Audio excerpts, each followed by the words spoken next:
Hey everyone, it's me, Doomlink, and welcome back to what I believe to be Hunting with Purpose. Again, last time I did Hunting with Purpose, I actually ended up changing the title of the VOD to Doomlink's Live Hunt, so do expect that from now on. If I ever announce a recording with a different name to what you're seeing in the title of the video, don't freak out. Whatever you're reading in the title of the video is probably the correct title, so there's no need to freak out about it.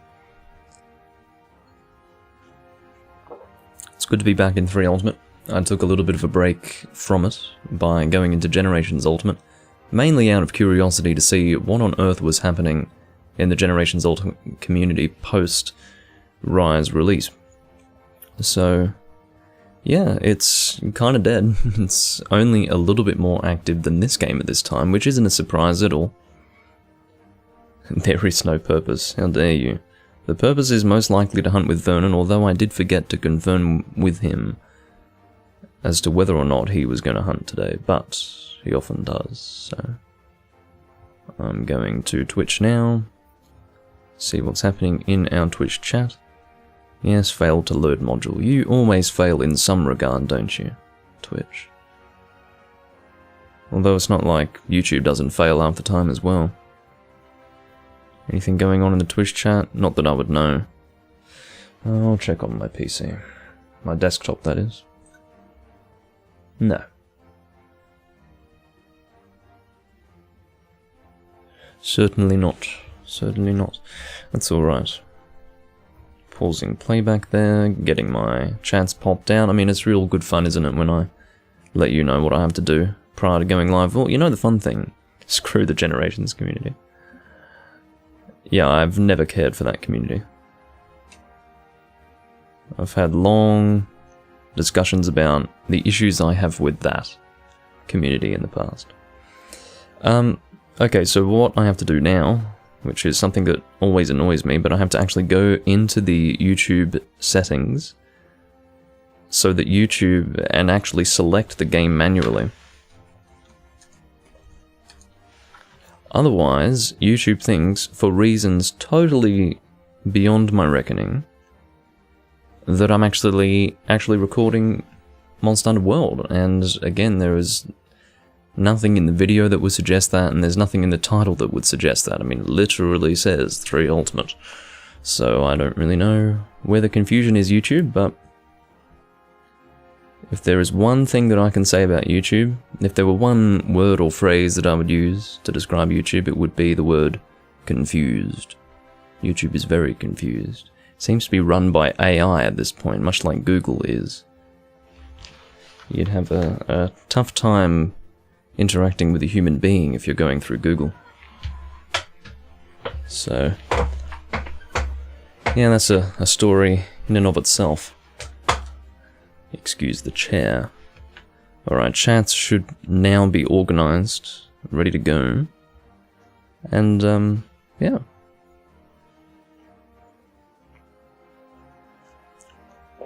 I'm ready to take the plunge and see what is in this room.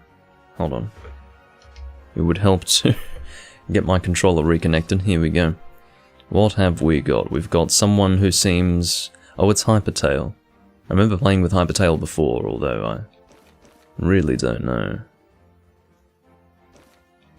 if he's good or bad to hunt with. I seem to remember that he's not good to hunt with, but anyway. He seems to be either very bored or sleeping, according to the room names, so he's also apparently looking for resources, so he's on task, we can assume that. I will actually ping Vernon in Discord. I was intending on doing that before going live, but as usual I have a lot of things that I work on prior to going live, so sometimes I do forget to do things. I'm gonna ask him if he would like to play 3 Ultimate.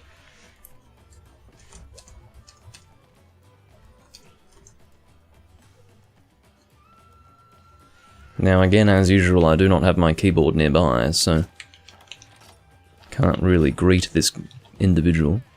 I say as usual because whenever I start these recordings, for some reason there is no You know how I just said that I have a lot of things that I need to do before I go live? Well, one of them is pick up my fucking keyboard and have it at the ready. And I seem to... Oh, he's telling me to post. This guy's hunter rank... He's hunter rank 86, I'm hunter rank 402, and he tells me to post. Do you really have nothing to do? Do you really have nothing to do? I mean, what do I need to do? Oh, now he's going to the boy. Well, look, mate, I don't really know what I want to do. Hadn't really thought about it. Oh, goodness me. Well, I am tempted to get my keyboard. It's annoying, but... Yeah, I seem to always forget to do... Oh, okay, you're going to post. It didn't take long for you to realize that I wasn't going to post. I mean, maybe I was considering whether or not to post, or considering what I might need. But you were like, oh, okay, I'll go post, which is fine by me. Fine by me. Because in the end, I don't really know what I want. I guess Barioth at this point, interestingly enough, I think it is Barioth. I think that's the last bow that I need. And then I will have all the bows that I could ever want in the game. I believe that's Rapid Ice that I'm missing. And I think it's a bunch of Barioth spikes that I need, something like that. Anyway. What would I like to use? It was all... Hold on, what? I need to double check what this is. Last time I saw a quest like this, I had visualized something different in my mind, and as a result I brought something that was totally inappropriate. So rather than a fire weapon, we see? I was going to bring a fire weapon. The third monster is Brachydio, so of course we are not going to bring a fire weapon. Hello, Enten. Welcome back. What we're going to do is probably go slime, because I think that other guy is not using slime for a change. Holy shit. Again, I've said this before, every time I choose slime, someone else is going slime. Well, today is my lucky day, where I can finally use a slime weapon, and not worry about doubling down on that. So status, I believe, does affect slime in this game. They prevented that in, or made it so that it did no longer affect slime. It no longer affected slime, there we go. Just working on my English today. It no longer affected Blast in 4th gen, but I believe it does affect slime. So let's try to get our Spectral Demolishers, and I will see. So, oh no, they're both 270. See how, okay. Now what I want to know is if it shows me an increased value in the equipment screen as well as the status screen. If it does not, then it is basically confirmed that status attack does not affect slime. So if I were to equip this and then check the slime value, is it the same? It is the same, so there you go. Slime has never been affected by status attack up. I really wasn't aware. So, it's now being confirmed. Now, let's try to work out what we'd like to use. I guess you know what, I feel like using Gunlands. You can see this is still a work in progress, this particular set. Don't freak out, this is not my my finalized set. Yeah, Gun +2. Real good. No, there is more planned for that set. I'm having a real hard time working out what I want to use. I think I'm going to use... Oh, do I... Leon. I don't even know you. I will accept a guild card if it's someone that I've played with at least a little bit. But the guy immediately gave me his guild card, so... I don't have that slime gunlance yet, like the Brachydios gunlance. You can see it's in the process of being upgraded, but... Yeah. Oh, you're Leon. Okay. Welcome, Enten. Are you joking or are you actually Leon? Jeez. Well, if you're Leon, send your guild card again. And, I will certainly accept it. I really don't know what I want to use. I'm having a real... You're not joking. Okay, well, send that guild card again if you can. If it doesn't let you, then I guess you can do it after this quest or something. But again, I'm having a real... Okay, let's just go longsword. Slime longsword, it's been a while. I will go honed blade. Jeez. It took a long fucking time for me to decide that I was going to use this. Hold on. Where is the damn thing? Here it is. Pyro Demolish... Ooh, nearly fucking... Not enough room in my guild card. I don't mean to do this to you, Leon, but you're going to have to send it a third time, but just wait for me to remove another card. Why can't I hold 99 or 100? Keeping it at 98 makes no sense. This is ridiculous. Okay, so Pie Girl. I'm going to find... we've got some good names in here. I'm going to find the person that I've played with the least here. See, this guy, he's gone. He's out of here. Deleted. Alright, send it one more time. I don't mean to be so difficult.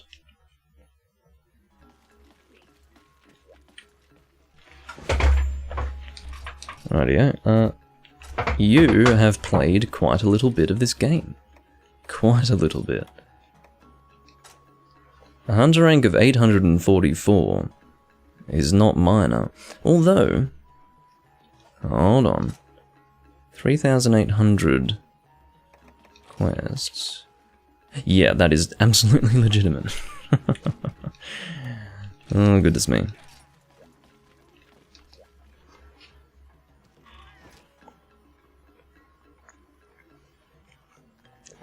Again, I was burnt out after try, so I didn't play this game as much back then, but I do plan to change that. I plan to work on this character for quite a long time and build it up to the point you are at and beyond, hopefully. Alright. I don't know if Vernon has responded to me on Discord. He has not. It says he's online, so... Sometimes I get a response when it says he's offline, so God knows, but Sterling. I wasn't expecting to get a room together, but I guess having Enten here definitely helps. You'll wait for the Switch port. Yeah, no. It's sad, but imagine how impossible it would be for this game to compete with Rise on the Switch if they were to port it over. That would be hilarious. Because no one would want to play it as this stinky old Monster Hunter game. Why would I play a real Monster Hunter game? How have I been, RXion? I've been pretty good, and just... I've been playing a lot of Dark Souls 2, actually. I have to tell you, I did mention, last time I mentioned that I was playing Dark Souls 2, that I was remaking my Sorcerer build. And I got all the way to the... I can't remember what it's called, where you've got the big bone, like the skeletal dragon. And I went and bought the Black Witch set and I realised that my skin colour was too dark. So I had originally remade the build because my skin colour was too light. It was blindingly white because, again, there are issues with setting a good skin tone in Dark Souls 2. And then I got there and I realised that my skin tone was too dark. The second time around, I just spent like 12 hours getting to that point. And I just sat there for a little while and I thought, I cannot go ahead with this. So I deleted that one and I started a third one. So it is... The original build was named Abigail. And now it's Abigail the Third. And I haven't done builds like that in a long time, not since the first Dark Souls, when I was constantly remaking builds over and over and over again to optimize them, keeping in mind that you could not reallocate souls back then, so you would just make the build over again. I had some that I made, I had like build name the 6th, for instance, in Roman numerals, so that definitely happened. And it's very strange to be doing that again, but this time it's not about stats, it's about appearance, and yeah, I have now reached endgame on that profile, 20 hours in. Ugh, it's just a mess, really.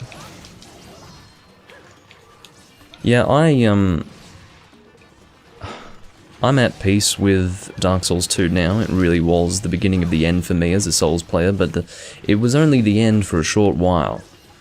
I got back into it.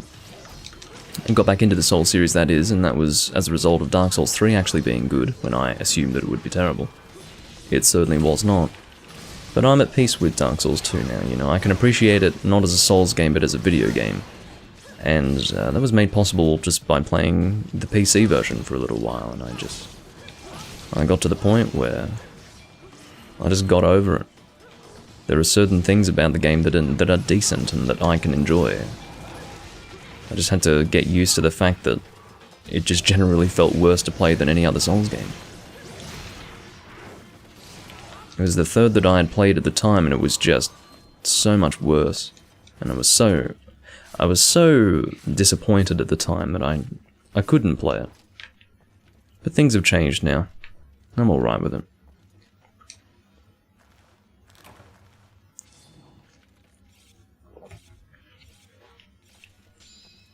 It's funny because Majula now, the location, actually has a nostalgic value to me. The sound of it, the appearance of it, takes me right back to when it came out. And it's also just a very nice location. It's very quiet, very peaceful. The music's very quaint and... well, serene, I should say, rather than quaint. But, yeah. Nice location. Nice hub.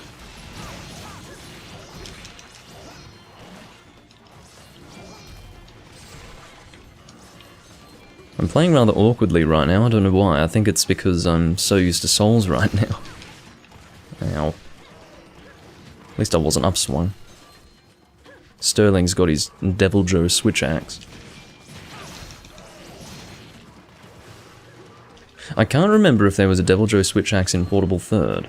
It might have made its first appearance here in this game. I say that because I don't think I ever saw it in Portable Third. I might have, and I'm just forgetting, but I don't know if it was in Portable Third. I have a sneaking suspicion that it's not. You know what? I think it might... No, it's not a... Is that a Savage Devil Joe weapon? It might be, if it's exclusive to Savage Devil Joe, as I think it is, then that might mean that it's actually exclusive to this game. So, I could always be wrong about that. I do know that there is a switch axe that exists that is unique to Savage Devil Joe, but I don't know if that's it. It might be.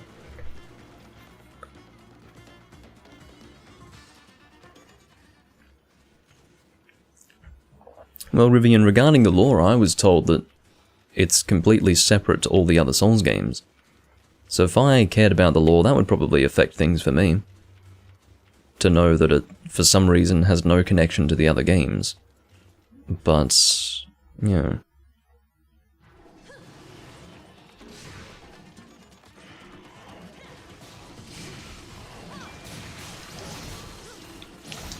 So you've been playing Dark Souls 2 on the PlayStation 3, John Ross. I'm assuming you're playing the original version as opposed to Scholar of the First Sin.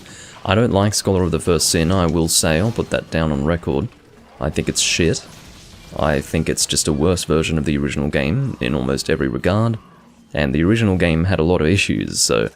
I mean, to me, Scholar of the First Sin was just a cobbled-together randomizer of the original game. I think they tried to make... Some of the things they addressed were just dumb. It seemed like they saw people speedrunning the game and were like, this is not okay. So they were just dropping fucking petrifying NPCs all over the place. Well, not NPCs, you know what I mean. The ones that you need to interact with using the Fragrant Branch of Yore. Just drop those all over the place, in weird locations. I mean, I just really wasn't a fan of it. Not at all. I don't even know if it was a good idea, Arexian, because they sold it as a separate game. I think they could have sold it as an expansion of sorts to the original version, and then had it be a separate mode. To be honest, I wouldn't even sell it. I would just have it be a separate mode that you could possibly go into. Maybe you can access it when completing the game once. But they had the fucking balls to release it again as a separate game, as if to suggest that this is going to be the replacement to the original game. It really was not that way, it was just a worse version. Scholar of the First Sin was actually not DLC, John Ross. It makes sense that you would assume that. I also believed the same, because I had stopped playing Dark Souls 2 before any of the DLC released back in 2014. So when Scholar of the First Sin came out, I didn't know anything about it. I just assumed it was basically the Prepare to Die edition. If you recall the Prepare to Die edition of Dark Souls, it just automatically included the DLC. And that's what I believe to be Scholar of the First Sin, just a version of Dark Souls 2 that came with the DLC automatically. That is not what Scholar of the First Sin was. It did include all the DLC automatically. However, it played like a Dark Souls 2 randomizer. They had changed the locations of enemies, they'd done all sorts of weird things, but just changed enemy locations, made certain changes to certain areas, like some areas were made super dark, such as the one in the Forest of Fallen Giants, that optional area. They also changed the locations of certain items on the ground. Like the dull ember can be found somewhere totally different now. You find it in a chest, I think, in the Lost Bastille, as opposed to the Iron Keep. Things like that, you know.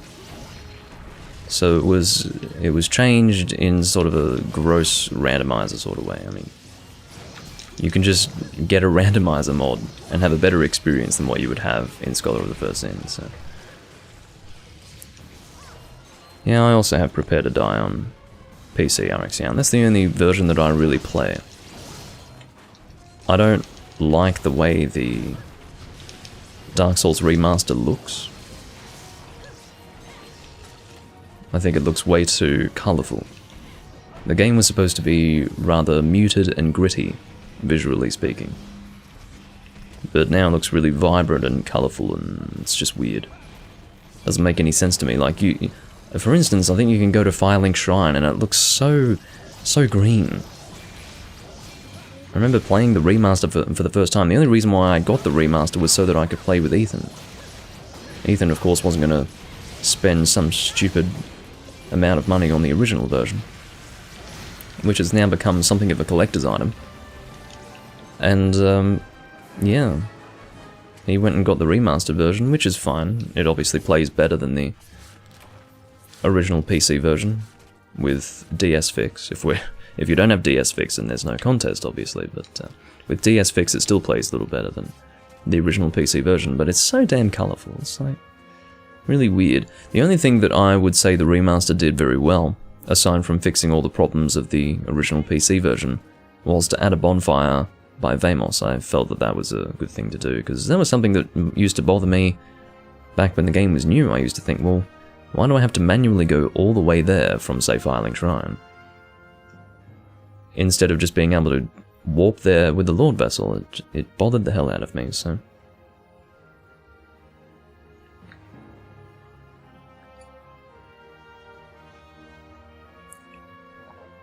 I heard the remaster on Switch was terrible, Rivian. You're welcome to pick it up. I mean, admittedly, it's probably not so bad that you would notice the problems with it. If you haven't experienced Dark Souls, the first Dark Souls on any other system, then maybe you wouldn't even notice anything wrong, but I heard that it was pretty damn awful. At least for a while. Unless I'm getting confused with Bloodstained Ritual of the Night. I mean, maybe it was the case with both. I know Bloodstained Ritual of the Night was a mess on Switch for a while, and probably still is. I think yeah, maybe I'm getting confused with Bloodstained Ritual of the Night.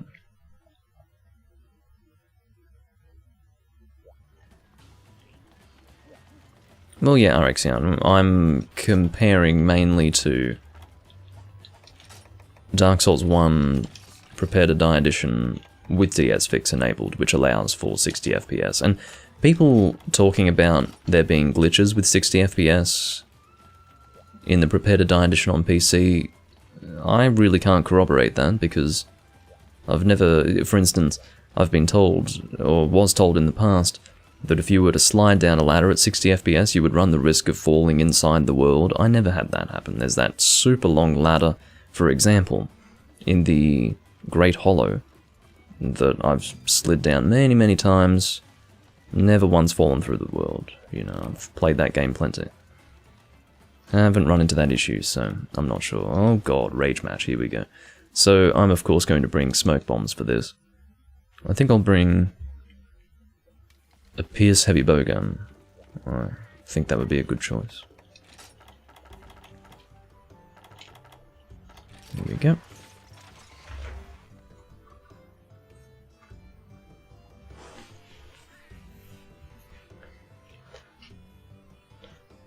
Yeah, I guess that's true, N10, yeah.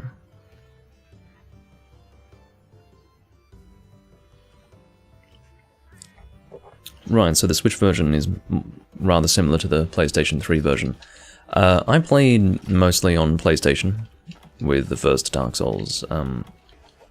I had, and still have of course, PlayStation 3 and Xbox 360, so I always had the choice to play either on PS3 or Xbox 360. Xbox 360 had better netcode for online play, but I never really could feel comfortable with the Xbox 360 controller. It was just never quite right. And interestingly enough, while there was better netcode on the 360 version of the first Dark Souls, there were a lot of weird glitches that you would find in the 360 version that you wouldn't come across in the PS3 version. So it was no doubt designed for the PlayStation 3. Like, that's the system it was supposed to be on. And then in the process of getting it on Xbox 360, there were a few issues with it. For example, if you are in the first location, the tutorial location, the Asylum I believe it's called, and you are on the 360 version, if you go to walk through that door, or go to open that door just after the rolling boulder, if you are holding forward on the analog stick and you are flush with the door as you open it, and you immediately move after opening the door, your character will glitch up above the door and then snap back down as he passes through. That is very repeatable. Like, you can do that almost every time without fail in the 360 version, to just glitch above the door and then snap back down. I had never run into that in the PS3 version, so I mean, that's just one example that I can think of in terms of weird glitches that you see in the 360 version. But if you're a PvP guy, and I kind of was, but never really got into it on PS3, but if you're a PvP guy, yeah, the 360 version was generally smoother for online play. That's right, I'm out of needleberries, I forgot about that. Not that that's a problem right now, it's just yeah, that's kind of interesting. So I'm going to bring pin tuner. I think oh my god, I'm short on pin tuner as well. This is bad. Okay, well, I'm going to bring what I can bring. And that will have to do. Bird, Wyvern, Fang. Not too good, really. How are we going for husks? And yeah, that's all good. And then we're doing good for Pierce, and we're also going to bring smoke bombs. Now what we can do, N10, is I'll smoke bomb first, and I will let you know when I'm about to run out, and then you can start smoke bombing. I think the first Devil Joe should definitely die before we move on to the next smoke bombs, because if we're both throwing smoke bombs, obviously our DPS is going to be affected negatively, so just leave it to me. I feel like it'd be a little easier for the bow gunner to do it, and I'll just leave it. Oh yes, I'll give you my card, sorry, I forgot about that. I think I can send it to you while you're readied up. Well, there we go, I forgot to do that. Oh, goodness me.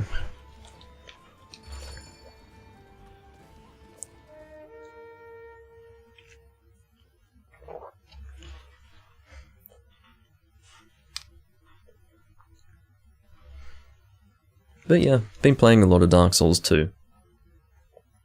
I always need to have extended breaks from it though.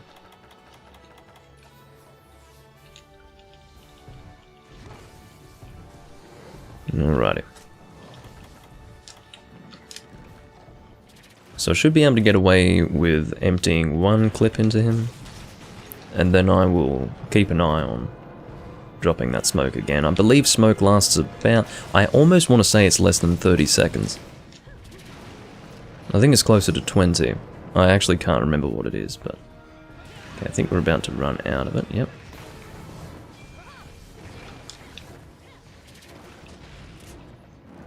So provided we can smoke bomb the first one, this confrontation is not going to be difficult at all. Just going to get in position for the smoke. I don't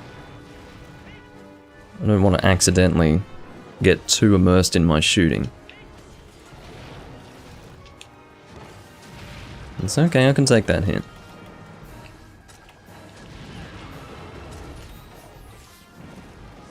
I'm sorry to hear that, John Ross.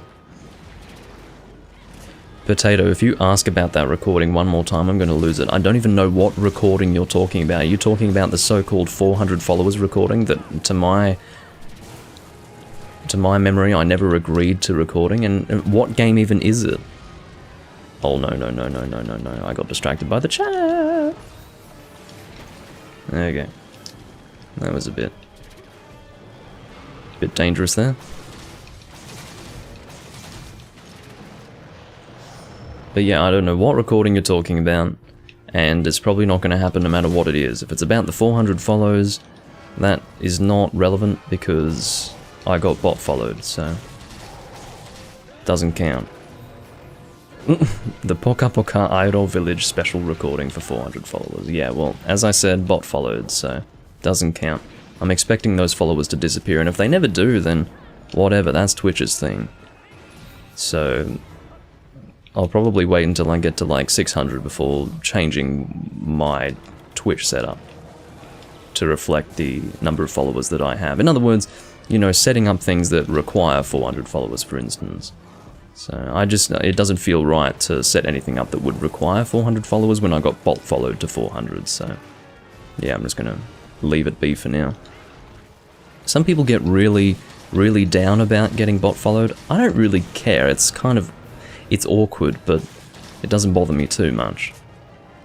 I don't care. Maybe it's because I don't care so much about followers, but I just care more about having a consistent audience. So getting bot followed is not going to affect my audience either positively or negatively, so to me it's like, whatever.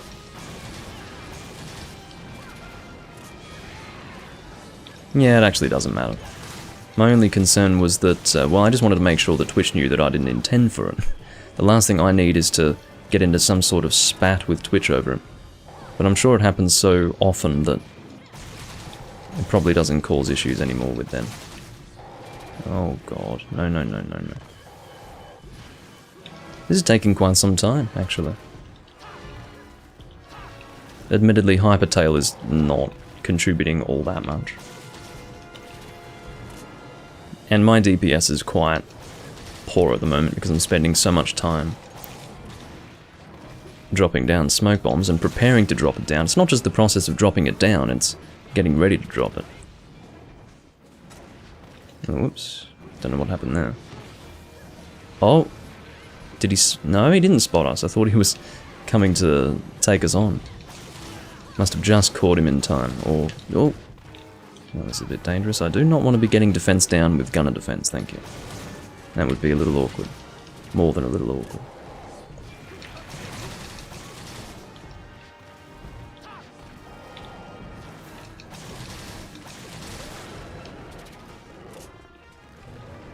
Oh no, Hypertail is a bit close to that other Devil J. Oh. Okay. Well, shockingly I needed 10 smoke bombs for that. And yeah, Leon, you're up now for smoke bombs because I've just used all of them, so... I did see that you used one, but I dropped my 10th, just for good measure, I guess, I don't know.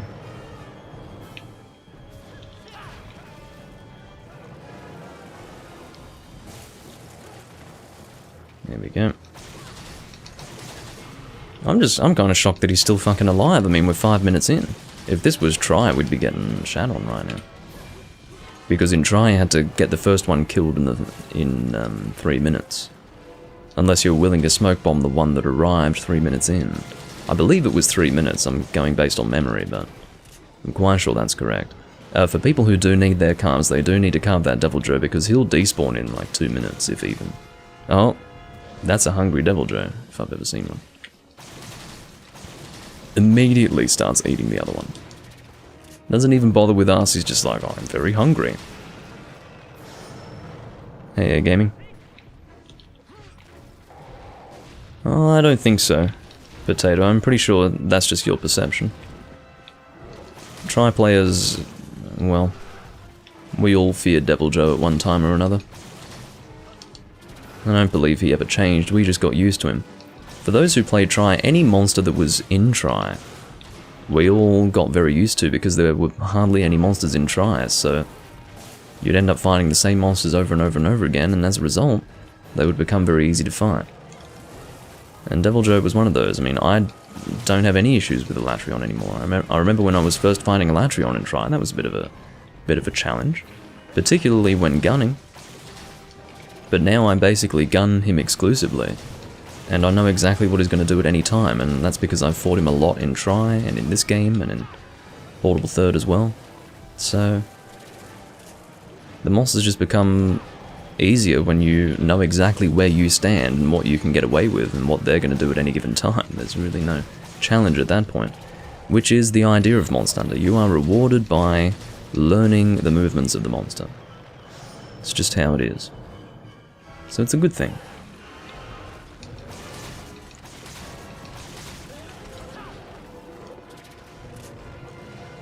Well, I'm sorry to hear that, eh, gaming? I hope you get better soon.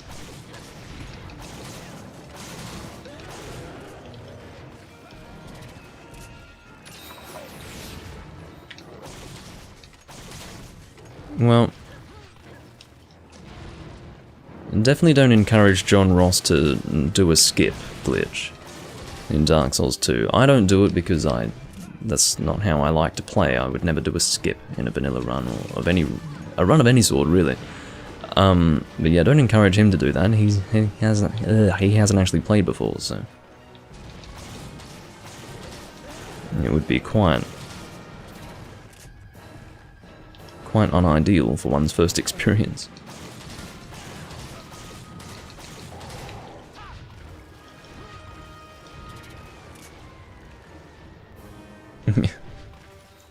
Yeah, Bob gets around.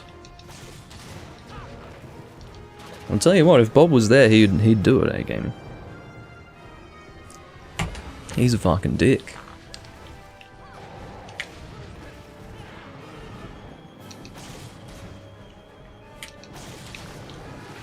So what you're telling me, John Ross, is that your first experience with a Souls game is Dark Souls 2, the worst of them all. I just made that connection in my mind. I've got no idea what on God's green earth possessed you to play Dark Souls 2 first. For the people who played it when it was new, they had no choice but to just play the worst game first, but you have an abundance of choice. In the year of 2021, I don't know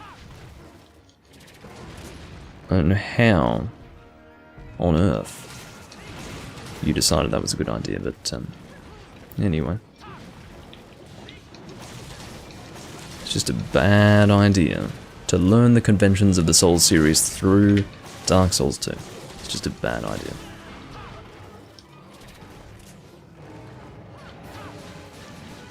And it was the same with me as well, Zamian. I still haven't played the remake because I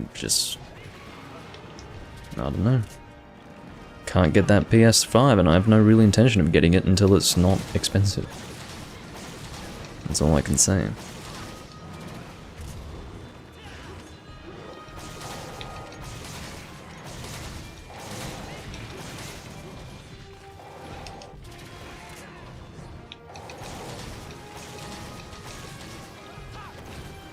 Away from that tail. There we go. Not too bad. I mean, the first one was a bit awkward. No doubt because my DPS was severely hampered. Oh, hold on, I need to Have chat display on. No, what? Stop that. What the fuck? Chat display on, there we go.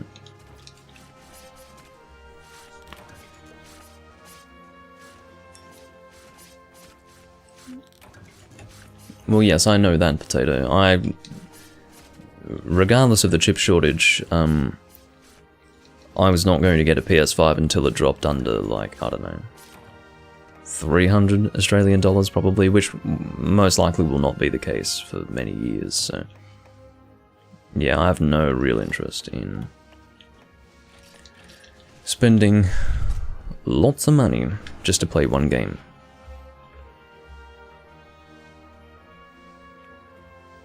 There's nothing wrong with that, Zamian. I mean, if it's pretty much the same but the graphics are stunning, then that's a very good thing. Because I often go back and play Demon's Souls repeatedly. I have a live stream series for that. So, if it's the same game but better graphics, then it couldn't have been better than that. Couldn't have been better than that, because if they changed things, and they knew this to be the case, this is why they didn't change anything, they knew that if they were to change things, it would lose some of the spirit of the game, and from what I've heard, it managed to do that just through changing the graphics. So, yeah, imagine if they'd changed things as well within the game. Oh, nearly put that away. Let's put this stuff away. And what I'm going to do now is really check to see if I can buy some pin tuna. I'd totally forgotten to do that. Needleberries, not a big deal. I can buy those from the regular shop, I think, but...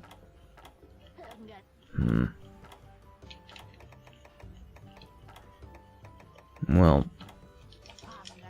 let's take care of needleberries for now. No, I don't think you can buy them from the shop here in this game. They started doing that in 4th gen. In this game, you can't actually purchase them from here. Yeah. Okay. I think I had needleberries in my field row, didn't I? Well, I say field row. That's what you called it in 1st and 2nd gen. My Moga Village farm. No, I've got nothing in there. Well, okay. I don't even have any needleberries to put in there, so... How did I end up using all of my needleberries? Am I stupid? I thought I would have at least left some. Leon Post says Hypertail. He's Hunter rank 840 something. Are you kidding me? This Hypertail guy doesn't seem to realise that we're here to do his quests. I mean, why would we have anything that we would particularly want to do? Anyway. Triple Goble? Okay. They changed one thing. I'm guessing it relates to Second Chance. Or maybe it doesn't relate to Second Chance. There was one other thing that I thought they would change. What was it? Oh, something to do with the multiplayer system. I think they've probably changed, because obviously traditionally you would have to be in soul form to be summoned.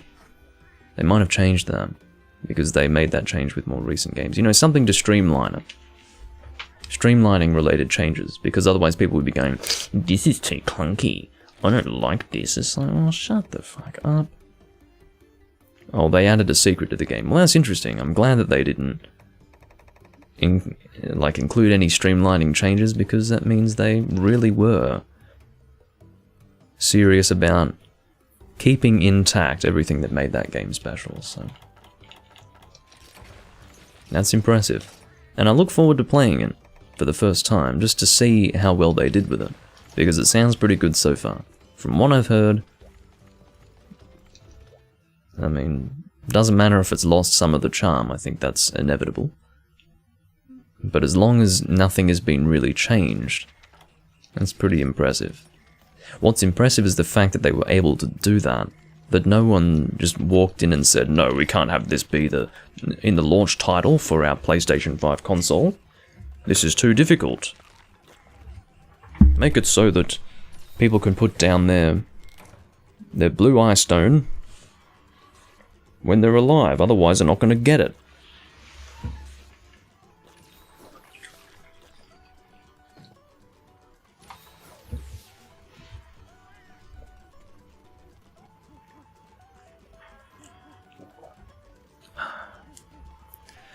Do I have tips for the Forest of Fallen Giants? At what point are you stuck, John Ross? Are you like at the very starting point? How many bonfires have you reached? Do keep in mind that there is one bonfire just to the right of the first ogre that you find, assuming that you are playing Scholar of the First Sin. I don't think the ogre is there in the original one. Well, you're probably playing Scholar of the First Sin. Although I think the ogre is there. Anyway. Maybe he's not.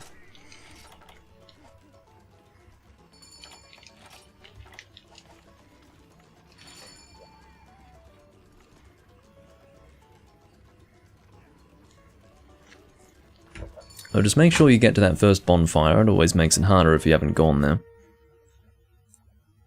There was a period of time where I didn't even know it existed for some reason. I always went past it. As well as that, just... I'm not sure.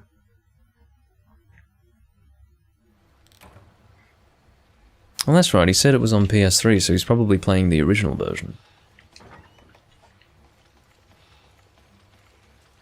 You didn't find that first bonfire until 2 years later.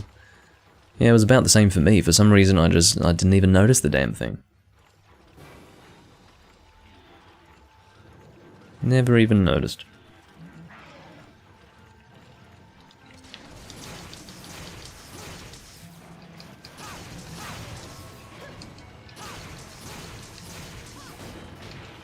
Ow.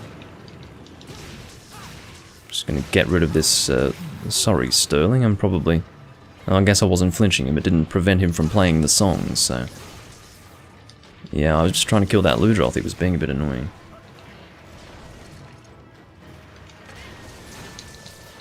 Oh, this is not gonna make it. Oh no, what the hell happened there? It seemed like he was flinched out of flashing there, but the flash still occurred. Because he had technically been flinched out of it, the flash did not affect me. Which is really weird. So...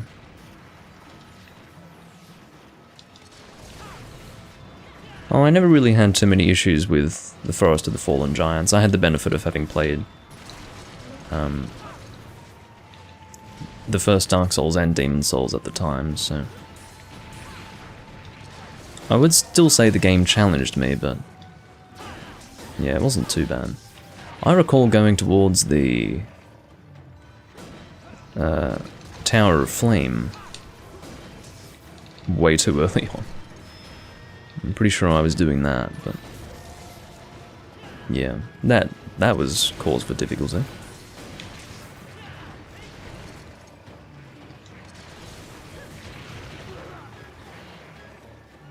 Yes, that does make sense, John Ross. I don't really have any tips for you, unfortunately. I think most of your difficulties right now are to do with the fact that you're just inexperienced with the game. Unfortunately, and this is not going to be of much consolation, but the best way to learn how to play a Souls game is to die, and die, and die, and die, until eventually you'll understand what the game requires of you. Mechanically speaking. I'm not saying, like, just intentionally die, I'm saying keep trying. But you will learn through failure over time. Demon Souls crushed me. Absolutely crushed me back when I played it for the first time.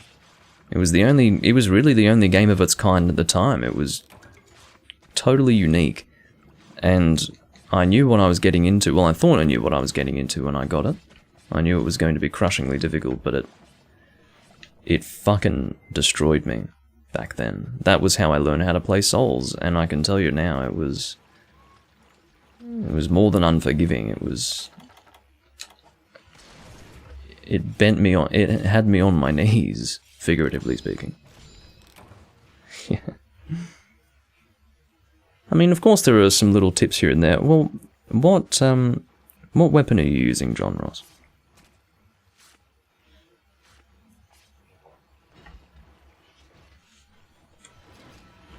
Because that might be, depending on what weapon you use, I can maybe give you some tips as far as using that well, I don't know. And for a beginner, I would definitely recommend trying to get the fire longsword that you can acquire in the Forest of Fallen Giants. I've been using that a lot because I was doing a sorcerer build, and that of course links to Fire BNS. So, I mean, I literally just did 2 runs through, like, back to back in New Game in the same sorcerer build because I was trying to get the right skin color on the fucking character. But what I did was I just used the Fire Longsword all the way through until I got to Brightstone Cove, and then I would just kill the Duke's Dear Freya, and then Bonfire Ascetic, and then get that Moonlight Greatsword from the old Pale Drake Soul.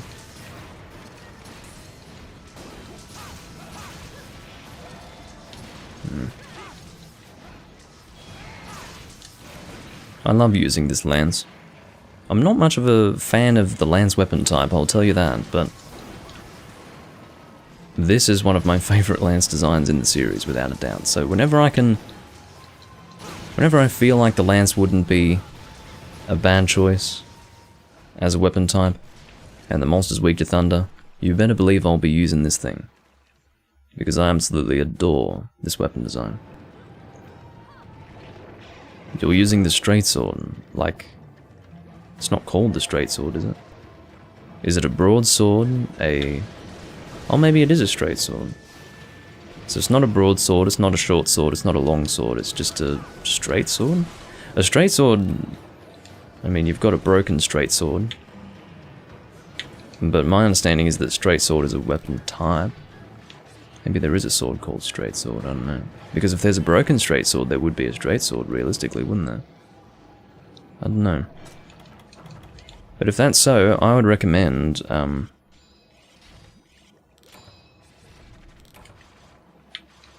assuming it would have the attack combo that I'm imagining, try two-handing it and using R2. If it's got that piercing attack, it's a good attack. You just do one of those, roll out of the way, do another piercing attack, roll out of the way. Does good poise damage. Good damage in general. And you'll be able to thrust your weapon in such a way as to have good range when hitting the enemy, so you're out of reach of the enemy. And you just do a single attack, good damage, roll out of the way. It's good.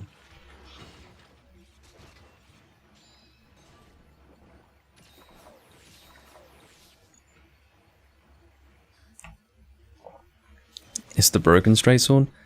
Look, if you're using the broken straight sword, that's your problem.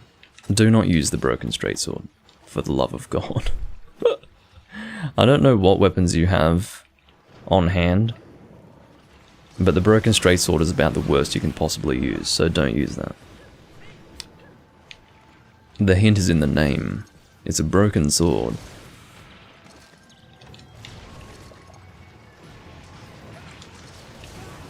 You should have another weapon other than the broken straight sword that can be wielded using your current stats. Whatever your starting sword was is going to be better than that. I don't know what your starting weapon would have been. I don't know what class you started with, but just don't use a broken straight sword. There's no reason to ever use that. In fact, the broken straight sword has no real need to exist at all anymore. Better off with your fist, yeah, exactly. No wonder you're having so much trouble. You have a dagger? No, use the dagger. The dagger is very good because it attacks quickly. So as a result, the enemy will be stuck in one place. Like, you'll be able to flinch lock the enemy. What I would recommend with the dagger is to two-hand it, attack 3 times, then get out of their range. You can attack 3 times in quick succession, very easily. You can also go for backstabs if you want, because that will be increased damage given that it's a dagger, but maybe backstabs are a bit too much to ask for of a beginner.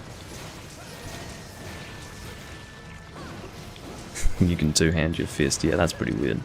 Never bothered with that though. The only reason why you would two-hand your fist, realistically, is to run faster.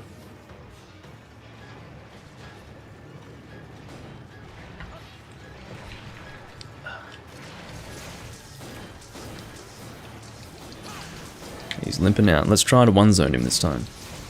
If we can. Please? I hate having to chase him, you know, that's why this quest is taking as long as it is because we keep having to chase him. It's kind of annoying. Oh yeah. Yeah, I never did the Company of Champions because I believe that's the one that prevents you from summoning people. Or being summoned yourself, isn't it? So I never took interest in that. I enjoy summoning people. And putting down my sign and all of that.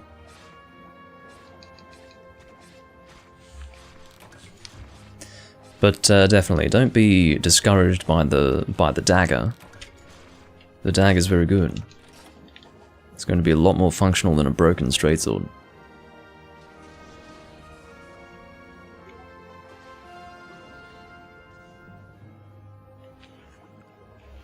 No, it's alright, John. You'll learn. I will tell you that you've made things harder by choosing a starting class that starts with a dagger, but... So I guess you either went with a... Can't even think of the starting classes in Dark Souls 2 now. I guess there would be a thief starting class that would have a dagger, but... And that's the thing, if you're using something like a thief build, that is not for beginners. It's simply not, because you have to start with the basics. The basics is hitting enemies without getting hit back. And that's the first thing you need to work out. Once you've worked out how to do that well, then you can maybe try your hand at a dagger parry backstab build, but yeah.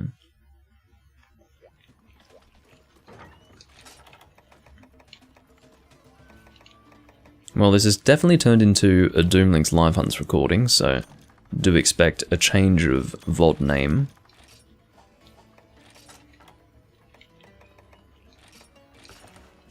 Get rid of those. I mean, that's bound to confuse some people. If I do a recording and it's called Hunting with Purpose and then I change it to Doomlink's Live Hunts, it's because I don't know what I'm going to do until I get into the game half the time. But, yeah, it's turned out to be more of a live hunt sort of thing. Sterling has left the hub. I don't dodge, I just whack him and scream. Well, that's your problem. If you had a shield that you could rely on, that's a big thing. I mean, if you're a beginner in a Souls game, I mean, at this point, John, you may even consider restarting the game with a starting class that has a shield and a sword. Doesn't have to be a particularly good shield or even a particularly good sword, but just getting used to confrontation with a shield and a sword is the way you start in a Souls game, because you have to get the basics taken care of first. There is a lot to learn when playing a Souls game, so if you don't start with the basics, it'll be so overwhelming you'll just be smashing your head against a wall for the first 20 hours, probably even longer. I certainly wouldn't recommend a person start with Mage. If your first experience in a Souls game is standing back and casting magic, you're probably not going to learn much. That's the thing, you need to learn when you play, otherwise it's just going to be hard, and you won't have fun. There's no joy in just dying over and over and over again and being unable to progress, or feeling as if you're not improving. So, it's very important that he starts with something vanilla.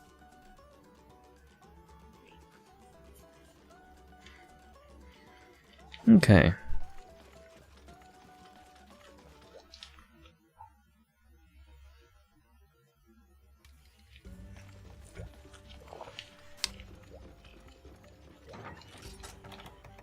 So we're dealing with 2 ivory laggy, which is always fun.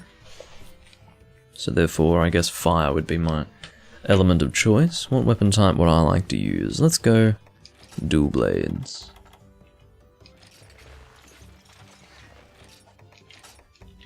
And I'm glad that I used the Fist Illusion in this game. I would say that stats-wise, the gold and silver dual blades would be better than the Fist Illusion, but you know what? I use those fucking dual blades in so many Monster Hunter games that I'm glad that I can use a unique weapon design here on camera. And not feel conflicted like, oh, I'm not going to be doing as much damage here, and that might not even be the case. I've got a lot of purple with these, and provided the monster is fairly weak to fire, that's going to be a lot of fire damage, because of course your sharpness is not only going to make up for lacking raw damage if you've got a lot of purple, but it's also going to augment your sharpness. Excuse me, it's going to augment your element, because your sharpness has a not just a physical damage multiplier, but also an elemental multiplier, so there you go. I would, however, say that if you didn't have sharpness +1, this weapon would be not worth using.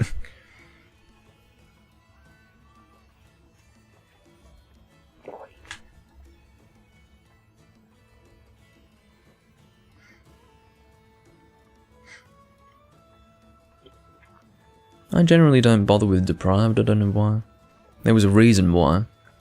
A good reason why in the past. Forgot what it was. But, yeah, Deprived I never bothered with. I mean, I have, every now and again, used Deprived, but...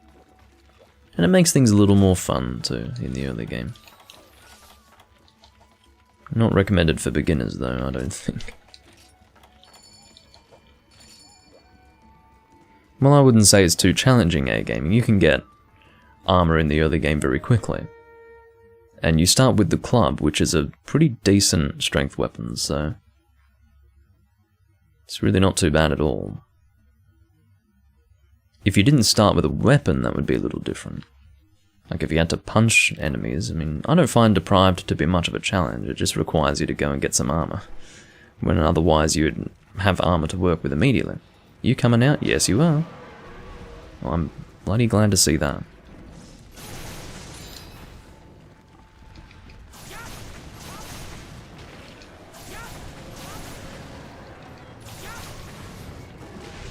Ouch. So the other ivory, what I will do, I think... I mean, it's a bit weird to do this. I'm going to try to paintball you, actually. I'll take this opportunity to hit your back. I can see this slagged off. Just going to hit the back then. And then I'm going to go and paintball the other ivory. I say it's a little weird to do that because ivory is a bit difficult to lose track of. He's got a pretty predictable rotation, but I'd just like to make sure that we can get to him as soon as possible when we are done with this one.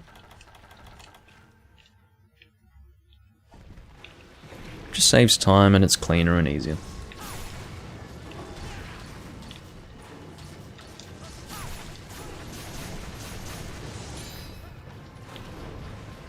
Was not caught in that hitbox, fortunately.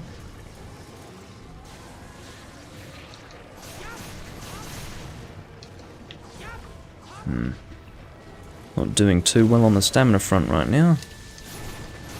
But I was in a good position to evade that attack at the very least.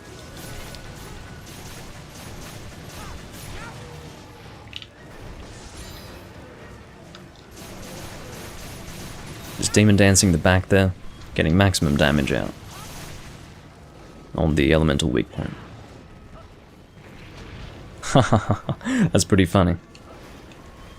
I got hit by that attack while jumping into the water.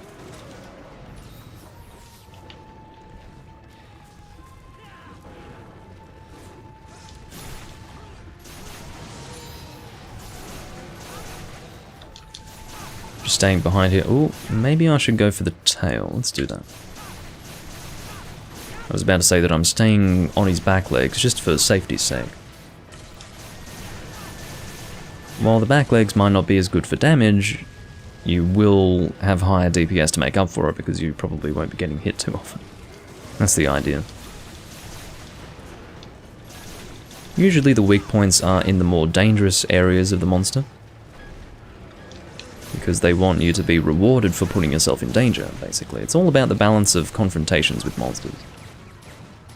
The balance is that you're dealing more damage, but you might have lower DPS, and in the locations where your DPS is higher, because you're not going to be targeted or in as much danger. Hey, I've got a mantle from the tail.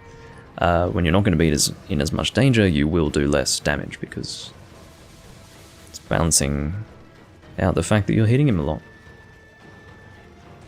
You guys really don't want to follow the other one. Okay. Unless you want... Okay, I can go and finish off this one. I guess that's why Leon's still fighting that other one. And Hypertail is quite conflicted as to what to do. The point is that Leon doesn't need to... Or Enten, I guess I'll call you Enten. He doesn't need to carve, so he's just focusing on that one. You didn't even realize. Yeah, I was actually a little confused at first as well, because I was attacking Ivory, and then almost like a fucking... I'm trying to think of the phrase. Well, he'd basically done a body swap with the other one, and I instantly realized that I was hitting the wrong one. I'm like, where's the other one? And he's limping off, so I went and chased after him. But yeah, there was a bit of a body swap going on there. And that's still not the phrase I'm looking for, but whatever.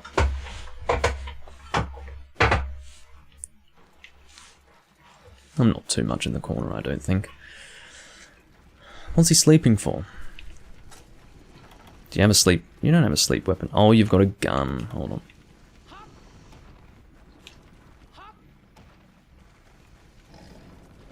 Oh, that's nasty. Also, Enten. Whoa, I wouldn't detonate like that, Enten. If you detonate bombs, you have to shoot to the side of the bombs to ensure that the bombs are the wake-up hit. Because bomb damage is delayed. If your wake-up hit would have been the impact of that cluster shot, that would have been pretty bad. Because the impact of the cluster shot is not very good at all.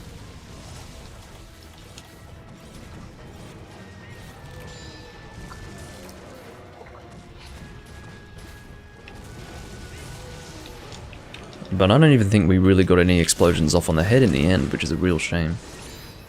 But whatever, I don't really need anything from Ivory, fortunately.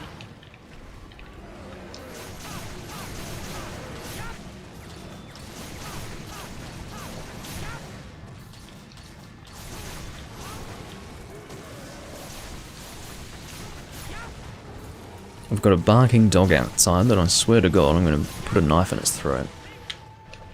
Can't wait. Well, I'm not going to actually do it, but I'd love to.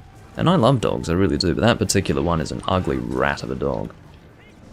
It's this runt Jack Russell Terrier. It looks ancient, and it's just a bag of bones. I mean, and it has this husky bark, and it's an angry, unpleasant creature. And quite frankly, I would get a lot of joy out of sticking a knife in its throat. It's Bob's, actually. It's not actually Bob's, it's his father's, but... fucking Bob the Builder. That whole household is just... ugh. Those people make me sick. And they really fucking do. It's because they're so inconsiderate by nature.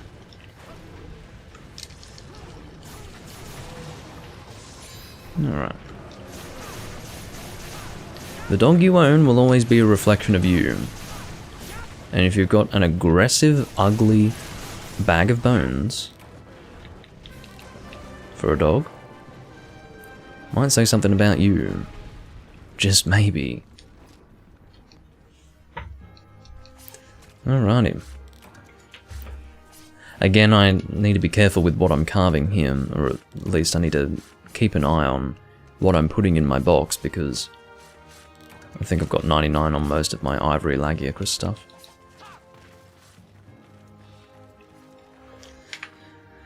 Alrighty.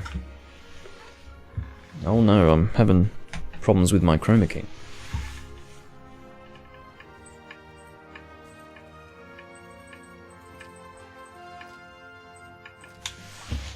I hope it hasn't been that way for too long. Bothers me when that happens, because sometimes I don't notice it. If the background is kind of dark, you don't notice it, but if the background is really light, you can notice it. So sometimes I will check, like, I'll just glance at my OBS window and I don't notice it. Through simply glancing. And what ends up happening is that I can have really crappy chroma key for an hour and I won't even know. Because it's more or less obvious depending on what's going on the screen. So there you go. The woes of Doomlink.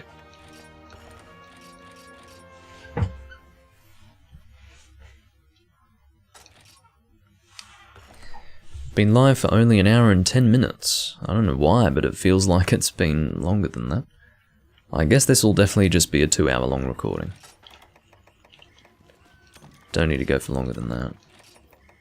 Alright, so we need to sell those talons.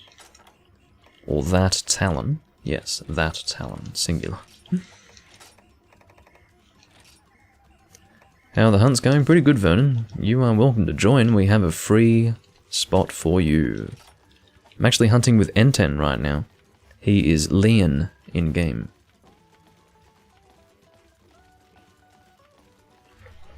Sadly at work, that's alright. All good.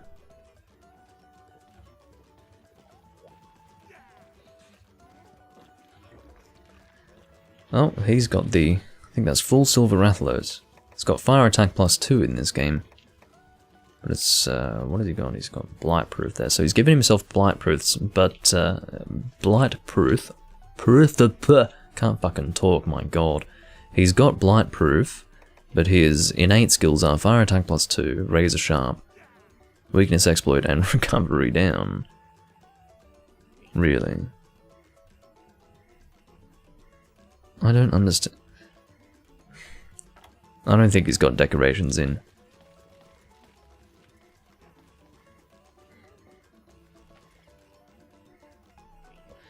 Oh, nice work, John Ross. You've got a lot to go through in that game. There's a lot of...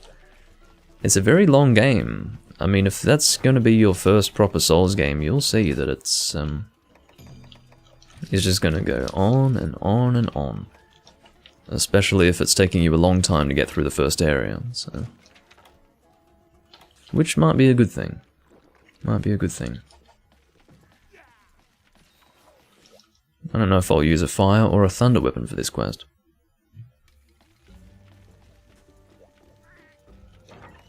And as far as what weapon type, I couldn't say. Suppose I could use hammer for a change.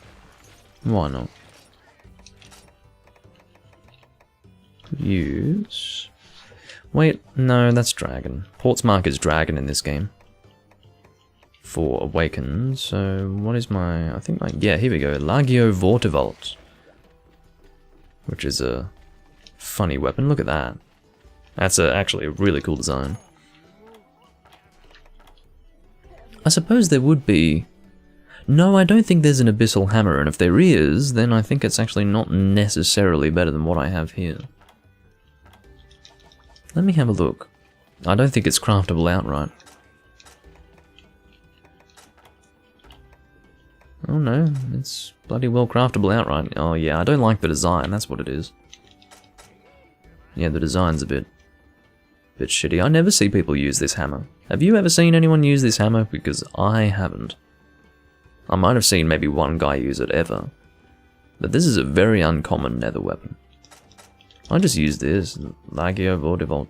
It's great. Like, it works well enough. It's got pretty good stats sitting on 1000. Oh, well, it's probably not that great. Maybe the nether hammer would end up being better, but I really don't want it.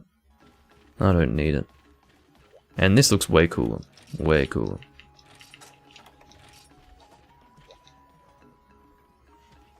I'm done with this game for today. Well, I don't blame you. And to be completely honest with you, John Ross, I'd recommend starting with Dark Souls 1. Don't start with Dark Souls 2, please.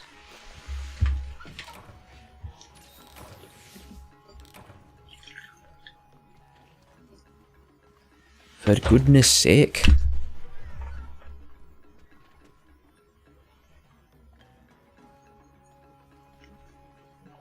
as I said, some people didn't have a choice. Some people wanted to play the newest Souls game, and that was Dark Souls 2, and so their first experience was in Dark Souls 2, but if you're in the year 2021, my god, please don't do it. Please don't do it. You have the benefit of hindsight. Maybe not well and truly because you're not too familiar with the series, but I can tell you, you probably don't want to do that.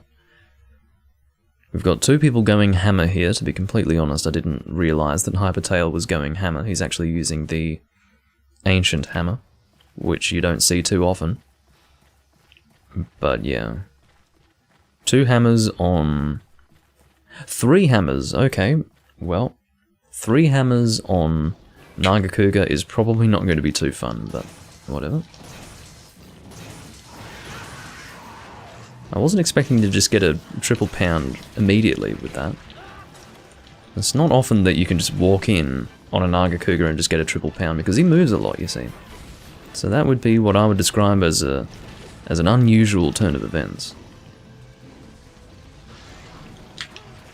I'd say land compensation would have dealt the damage and KO in that moment.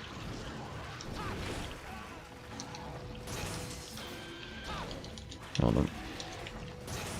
I do often like to do side slams with the hammer on this monster for the reason that any monster that really just gives you few opportunities to hammer, I like to do those little side pounds. They're not too great. Sorry, Hypertail. Ran out of stamina, so I had to... oh, shit. Had to do my slam, and you just happened to walk right there. I don't know how an upswing compares to one of those side slams, I really don't. Oh, I almost got him on the head. I was trying to go for that, but didn't quite work out there. But yeah, I don't know how the upswing actually compares. I think the upswing's better. Versus just the standard A hit. It's like a little side knock.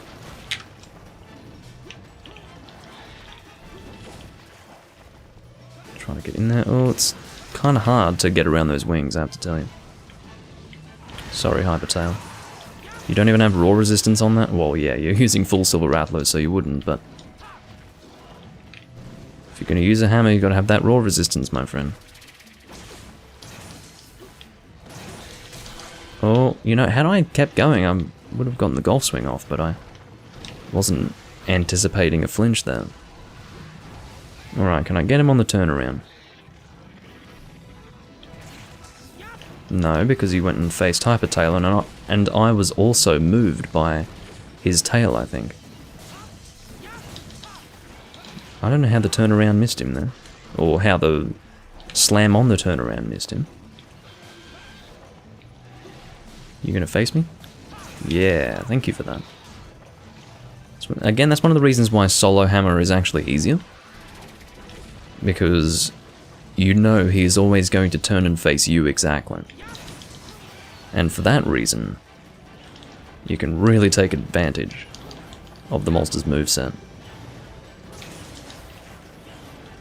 There's nothing worse than missing your whole first combo during the KO, and then the other guy just sits back and doesn't even hit the monster during the fucking KO. So that KO, it's always nice to get a KO.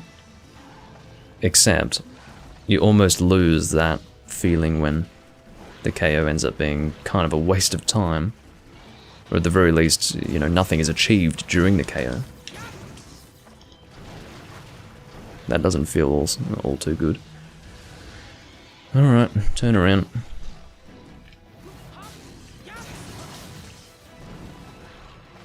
Oh. Look who's come to join us with his abyssal hammer. I'm just going to go for the back. I'll leave the head to you. Enten, because if we get multiple people on the hammer, we'll just be messing each other up, so... or if we have multiple hammers on the head, we will be messing each other up, so... Just going to go for a golf swing here.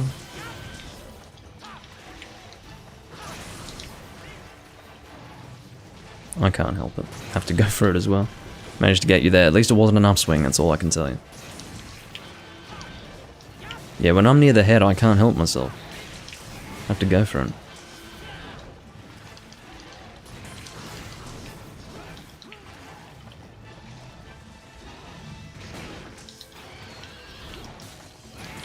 Oh god. I have to tell you, I don't feel too good about being hit away from the monster. Oh, he's French, sorry. Again, just be glad you're not getting upswung. I don't know why you're not. It is a bit of a mess.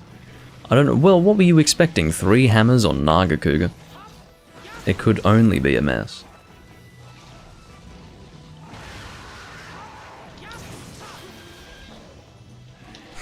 Heading off to green again, are you?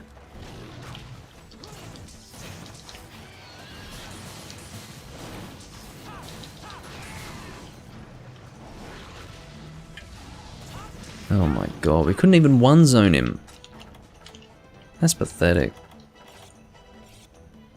It is hammer time, Raphael, you're correct. It's definitely the first time I've had a triple hammer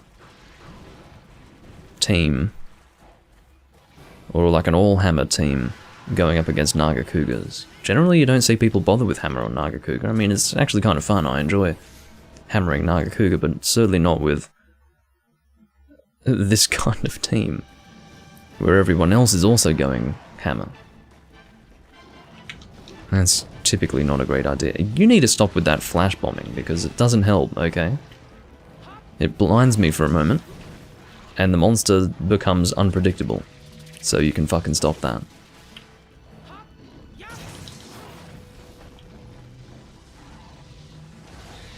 No, I'm actually playing this on the Wii U beta stuff. Everyone seems to ask that. You've been inspired to start Portable Third again. Well, I'm really happy to hear that. Portable Third is good fun. Very good fun. Absolutely worthwhile game to play.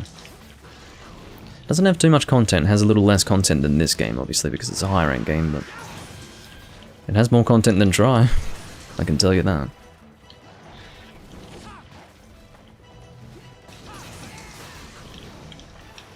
Oh.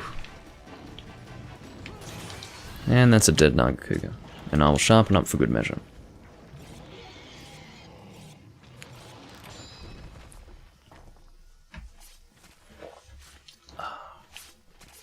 GG, says Hypertail. Yeah. Well, if we were using more appropriate weapon types, I feel like this quest would have been done by now. I definitely don't need Nagakuga stuff, but here I am carving it.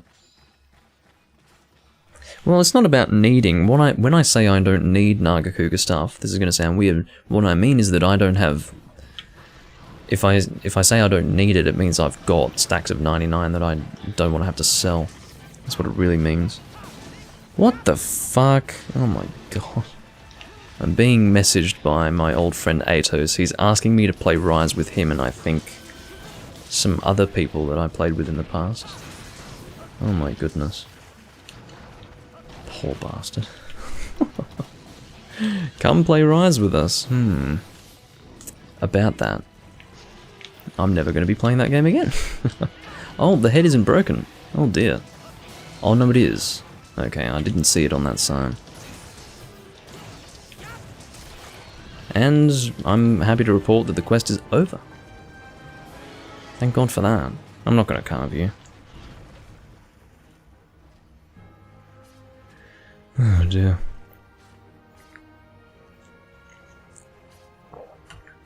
I mean, it's very odd to be told we miss you by the guy who literally, for the sake of his own entertainment, put a nail in the coffin of my old friendship with those people. Unless he's joking. Could always be a joke. I don't know. Anyway. There isn't much of a story associated with that, but let me put it this way. Being asked to play Rise with those people, I couldn't even.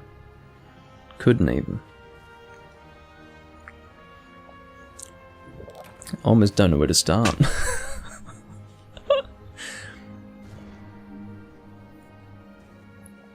Anyway, yes, 3 hammers is not a good time at all. Yeah, Enten, I did not realize that you guys were going hammer as well. I was surprised to see that what's his face, Hypertail, was using a hammer, and then I was quite dismayed to see that you were also using a hammer. That was really not what I was expecting. I thought I was going to be the one guy doing it. Maybe we all had the same bright idea in the same moment. But I'll tell you one thing, I didn't need to experience that to know that it was going to be an absolutely miserable ordeal.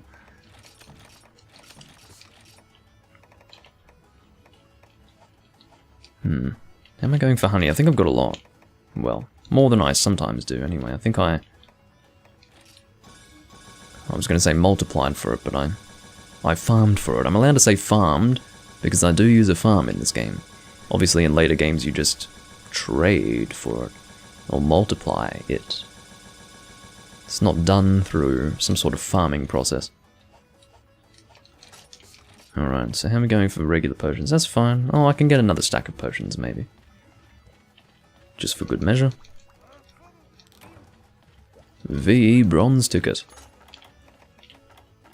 Yes indeed.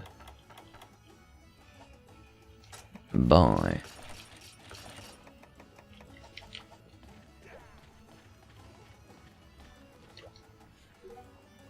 Oh, okay. Thought it was going to do that thing where it likes to freeze me as I'm sitting down. Happens sometimes. Hypertail is back on the switch axe. Post, Leon? God, he really doesn't want me to post, does he? He's like, fuck this Lord Zor guy.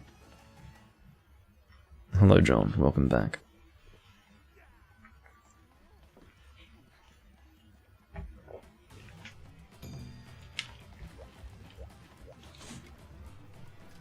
You know what, I am too much in the corner.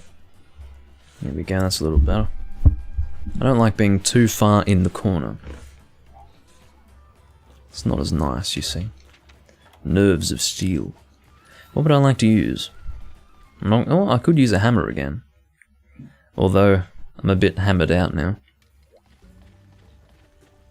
I don't really enjoy using hammer too much. I like using hammer every now and again. But there's something about it, I feel like I have to try too hard to hit one specific part of the monster, and there is enjoyment to be had there, but I'm a bit too casual for that now. I don't know, I don't really know what else to say other than I feel a bit too casual to go to the trouble of hitting a specific part of the monster as frequently as possible to get the best results. So, there you go. Every now and again is fine, but if I do it consecutively across quests, not really a fan. Well, I'm not going to enjoy the process quite so much. I could go Awaken Greatsword, but what would I? Well, we could use Nero's Anguish, because I believe Steel Uragan is still weak to Dragon, much like regular Uragan is, so let's actually check his weakness. What I'm about to do is how you would check for weaknesses if you refused to actually use a reference. Well, clearly, Dragon would be the secondary weakness, but Water ends up being considerably better. But I think I have an Awaken Water Longsword. Longsword, Greatsword, I mean. But maybe I don't. I do, it's the Simoom Sandbiter, so we'll use that. Very good. Although, I'm not much of a Greatsword fan when it comes to dealing with Uragan. Show me your sword and shield skills? No. I've done enough sword and shield. You can see... Well, no, I do enjoy going to sword and shield, but you can see that I really don't need to do too much more sword and shield than I have done so far. I need a bit of a break from it again. I just don't really feel like it. I'm not sure. Hello, Black Zero. I never did go and pick up my keyboard, but... Oh, Black Zero. I'm very sorry, but you cannot hunt with us.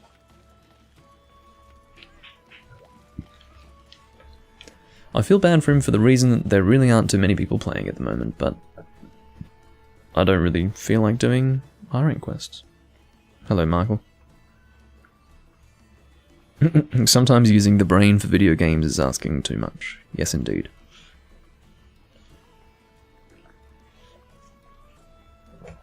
Well, the less I have to work, the happier I'm going to be.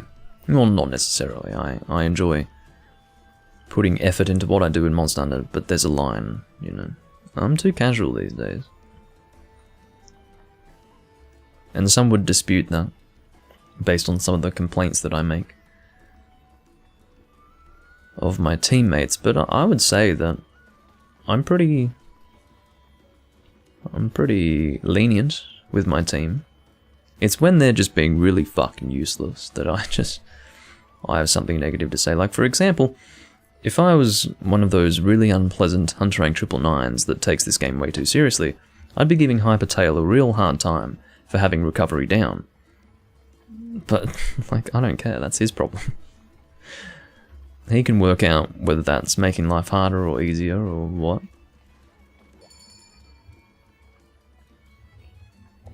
You use video games to keep your brain and mental well-being good.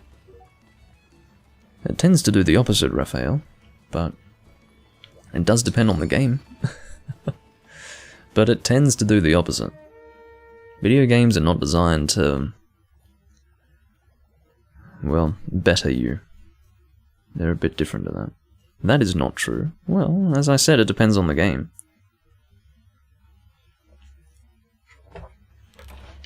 If you play video games all day, you tell me how mentally engaged you will feel. Let's see how much energy you have, let's see how, just as I said, generally engaged you feel. It's just not that way. There are some games that might be like that might sharpen the mind, so to speak, but video games for the most part are not designed to do that. In fact, the result ends up being rather the opposite. Well, we can argue semantics, Raphael. But I wouldn't say that playing a video game for an hour is going to sharpen the mind in any way, unless you are playing a specific video game that is designed to do that. That was what I was saying.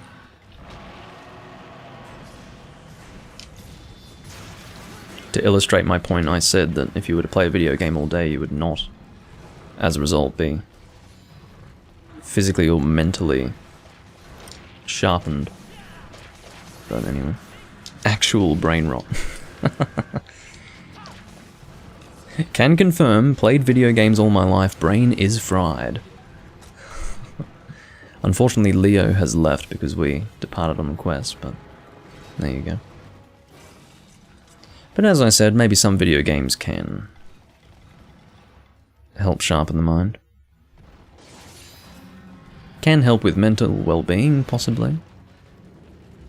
But that would be escapism, rather than just video games particularly helping with that. Did you know all the best surgeons have all played video games? No. But, interesting notion you've brought up there.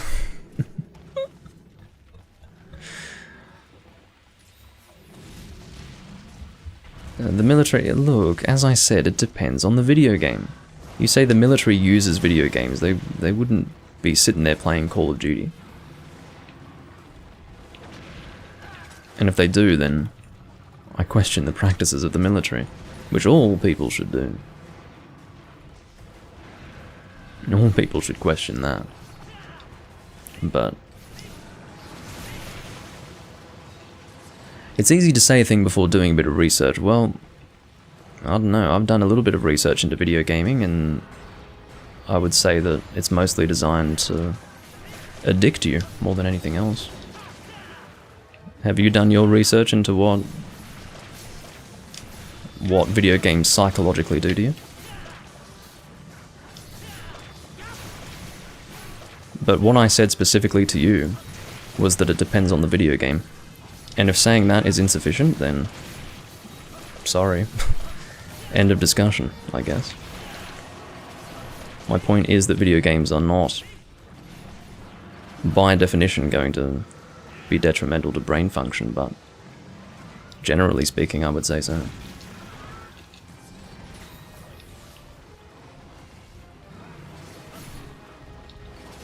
Open heart surgery, any percent. Yeah, I suppose they would have played Surgeon Simulator. Remember that game? That was actually pretty fun. I never played it myself, but I watched other people play it, and it was quite entertaining to watch people play.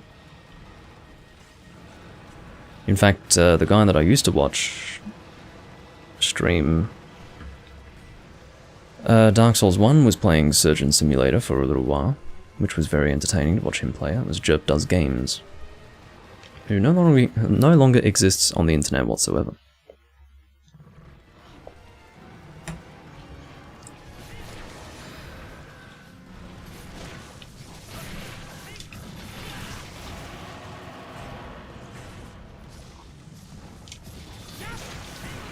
But the best thing about Surgeon Simulator was the fact that if you're sitting there playing the game, you're probably going to struggle to do the basics. It's the ultimate irony, because of course a surgeon in ordinary circumstances would be quite adept at every little detail of what he's doing.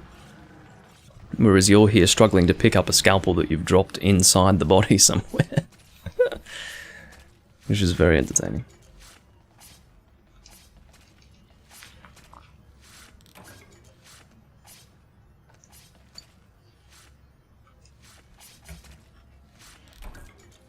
This Uragan has a Dorito-stained chin. Well, I guess he's been hard at it, because that's a pretty significant stain. He's had his face in the Dorito trough, so to speak. Or maybe not even so to speak, maybe literally. He's had his mouth in a trough full of Doritos. I'd never thought of it that way. What a strange way to describe the appearance of his chin. Dorito stained. I never ate Doritos when I was a kid. I never liked the flavor. I always thought they just, I don't know, they just didn't have a nice flavor to me. And if I were to eat one today, I would feel exactly the same way. Because they just, I don't know. And also the staining of the fingers, not very nice. Ugh. That's probably everyone has a little thing that bothers them.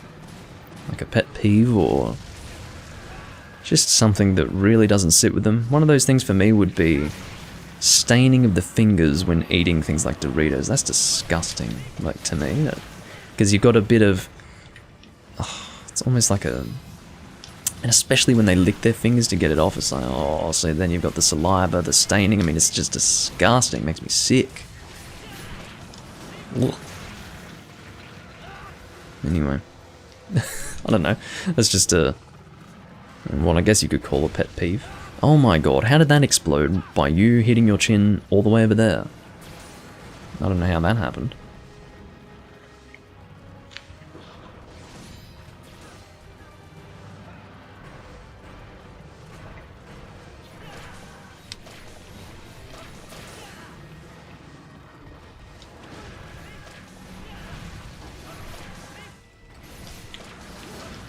No.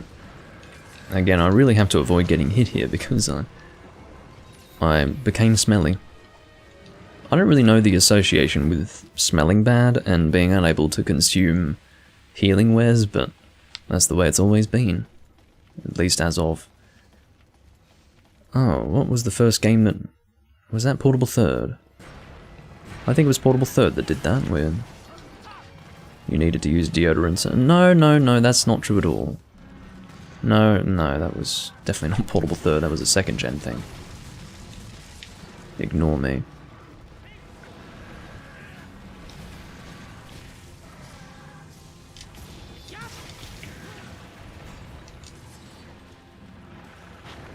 Alright, let's actually go for the weak point here. I've got no idea how I've been performing. I've been playing very subconsciously, and I would say that greatswording in Uragan generally requires a bit of focus, because he's one of those monsters where his face always goes and turns towards you, just like that. And if you're using a greatsword, you'll just be bouncing off that chin, and it's no fun. No fun at all.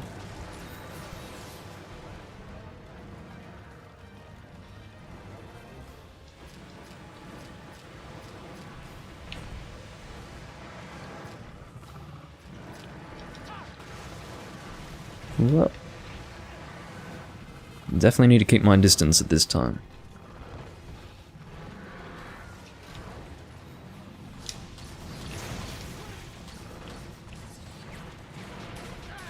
No. Getting flinched by Mr. Rapid Fire over there.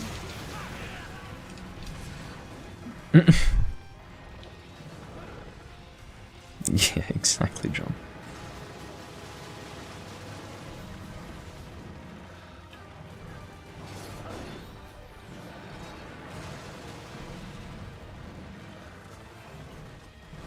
I hate having to chase after this Uragan, seriously. Like, I just have to sit here and wait for him to be done. It's like, okay, let me know when you're done, Uragan, because, oh, it lingers for that long. You know, oftentimes the visual effect will last longer than the actual physical effect on the character, but no, that definitely lasted the whole visual effect.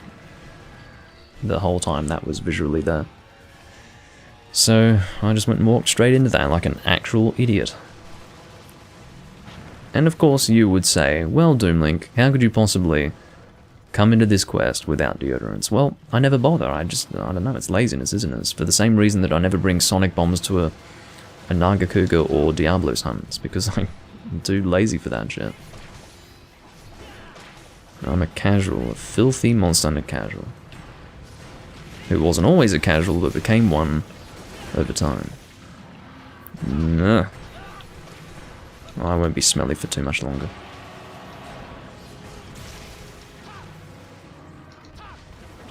No. Oh dear. I was hoping I'd be able to clear that. Did not happen.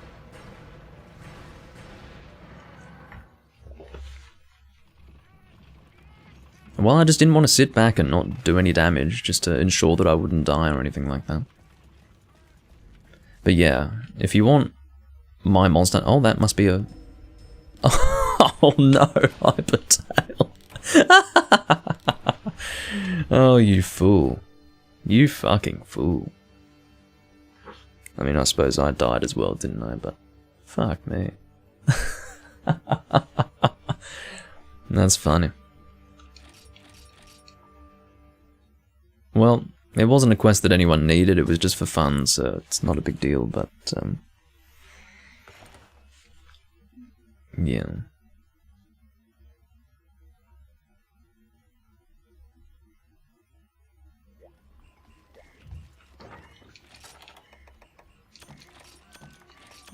Oh, we don't have too much in the way of steel Uragan stuff, so I can put that away without difficulty. I guess I'll do 1 or 2 more hunts, we'll see. Whatever puts me at about 2 hours. No, I died once, Beta, and Hypertail died twice. So... From what I can tell, he died, went to camp, and as soon as he eventually got back to the monster, he died again. So... his defense was obviously lacking quite considerably. Hey, Ethan. I was meaning to get back to you on what you said. Can you believe that... Ethan, I'll read you something funny. I'll read you something really funny. I got a message from Atos. It's been well over a year since I last talked to him. And he said... hey Doom, come play Rise with myself and Paul and Garko. We miss you, smiley face. Oh dear.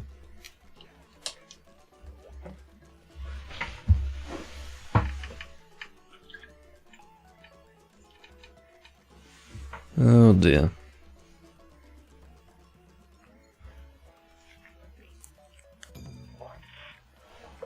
Yeah, I assumed that it was right as he got back to the hunt, and because he was gone from the hunt for so long, and then by the time he finally got back, he was dead again.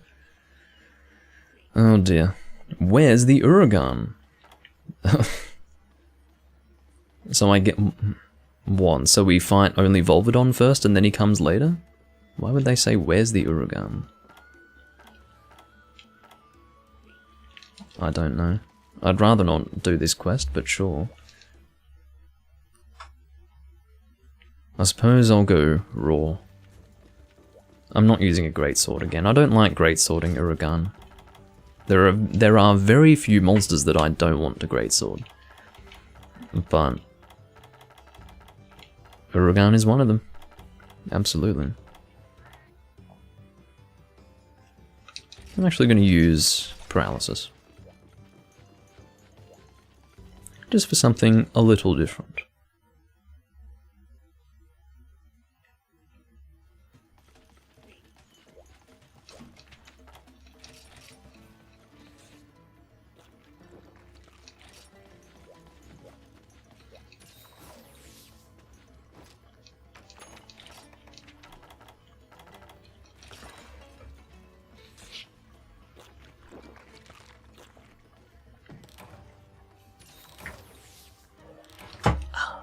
Carbahai and Pyro. I think I confirmed this before. Yes, Pyro does affect slime attacks, but I don't believe that Pyro affects Blast in the later games. Or it might. It might, actually. I'm not entirely sure.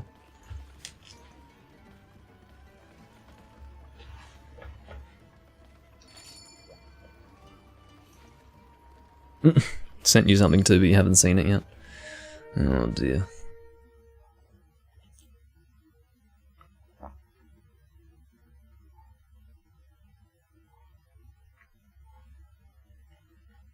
I can, I'm not going to be live for too much longer, Ethan. I can call you after this if you want. If you're around. I don't know if you're at work or what's happening, but we can catch up. It's been a few days. Alright. I'm not going to bother dropping smoke bombs. I mean, maybe... Oh, yeah. It was your intention to drop a smoke bomb. So that's actually what they've done. They've decided to have... Oh, it's mini Uragan, I see.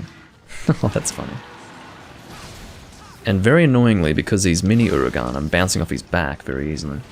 Or maybe I'm not. Was that bouncing off his back or off his chin? I see. It was his chin that I was bouncing off. So it is mini Uragan. I was only familiar... Well, I assumed that it was going to be the same mini Uragan event quest from Try and Portable Third, which was just the single hunt in the volcano location. But here in this game, it seems to be with a regular-sized Volvidon. I don't know why they chose to do that. So that's actually a pretty nice name for this quest, because you come in going, what do you mean, where's Uragan? Why would I struggle to find him? And then you'd actually come in and go, where is Uragan? And then you notice. So I'd say that's pretty cool. I like that. Alright, he's paralyzed. Why you would choose to... Oh, maybe you didn't know that it was... Did you know that it was mini Uragan? Because I would never use a bow on a mini monster. That would just be the epitome of pain.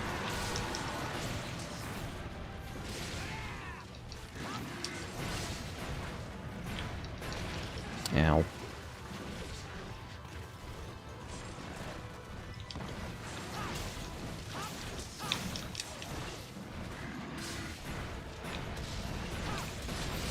Ow. I did go and take some first aid meds, so I'm gonna drink them. I'm assuming it's something you drink.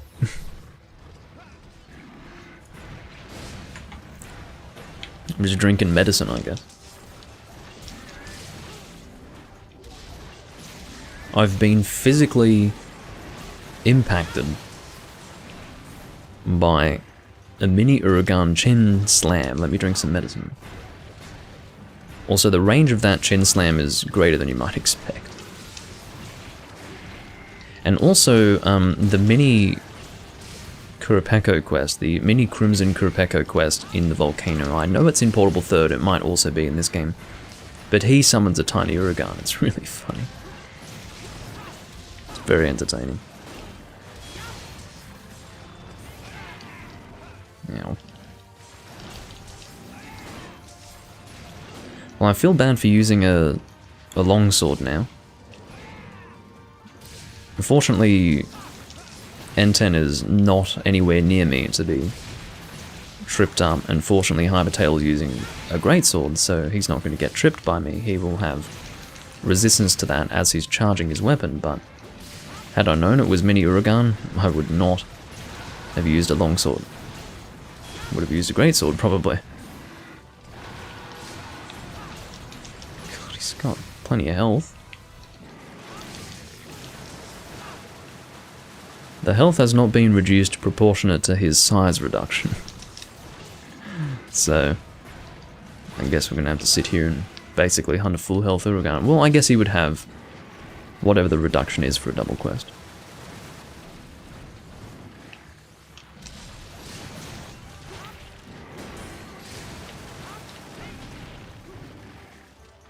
Alright, now we're starting to hit each other.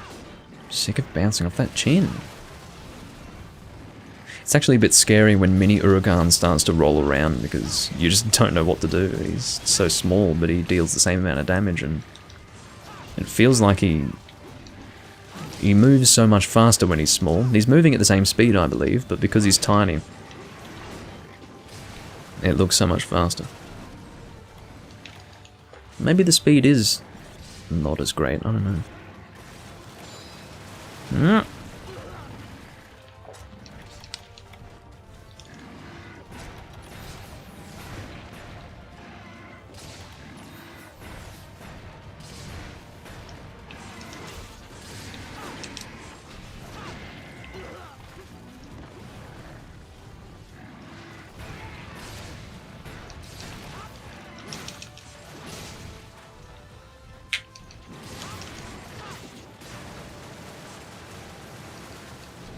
Might as well carve this tail. Oh, I carved a pallium, and I've got a double carb on this because I have carb higher. It's going to take him a while to actually reach me, so I'll wait patiently. Never mind, he got flinched there.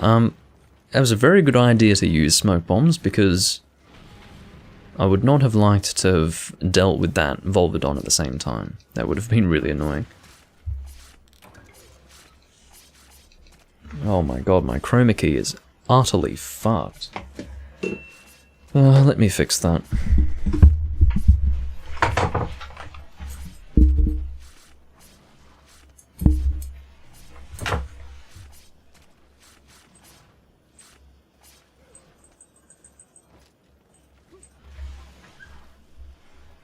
Yeah, that's good. Oh. Perhaps not.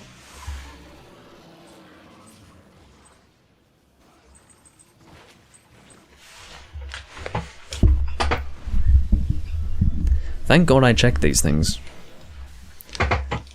Because I don't think I've ever been told once in the whole history of recording live that I've never been told, oh, by the way, Doomlink, your green screen looks like shit. I've never been told. I always have to find out on my own. And then actually do something to fix it. It doesn't seem to bother anyone else. Bothers the hell out of me.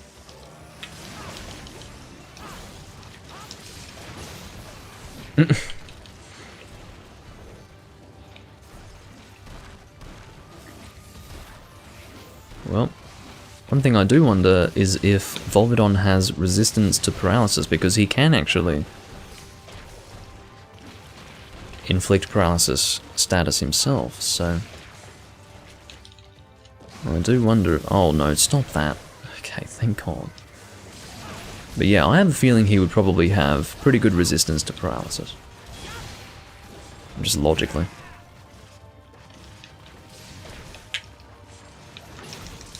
Oops, I was about to... Well, I did end up fading where he was going to attack, but... Fortunately, he was flinched out of whatever he was going to do. Bob the Builder's hammering away at something, but rather distantly, so it shouldn't affect the recording. I mean, Bob the Builder hammering at something is pretty much inevitable, but... Oh, I wonder if that is decent resistance. I wouldn't say that I hit him too aggressively there, so... That looks about right.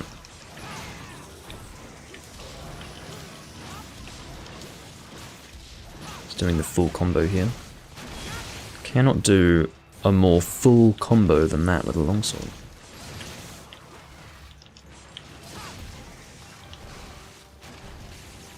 Yeah, I think this will be my last hunt. which is a good one to finish on. Nothing wrong with that. Mini Uragan. Haven't fought a mini Uragan in a long time.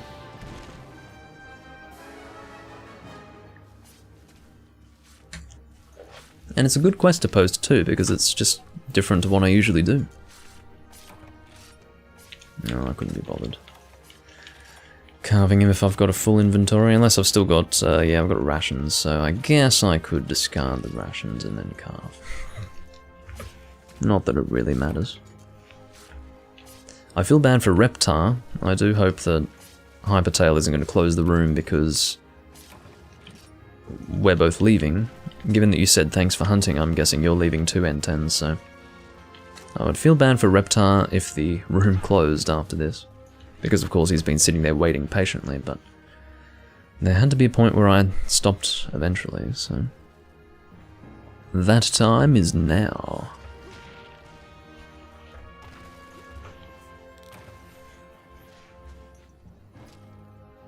You did forget it was a mini Uragan. Yeah, I can't imagine using bow would have been too pleasant.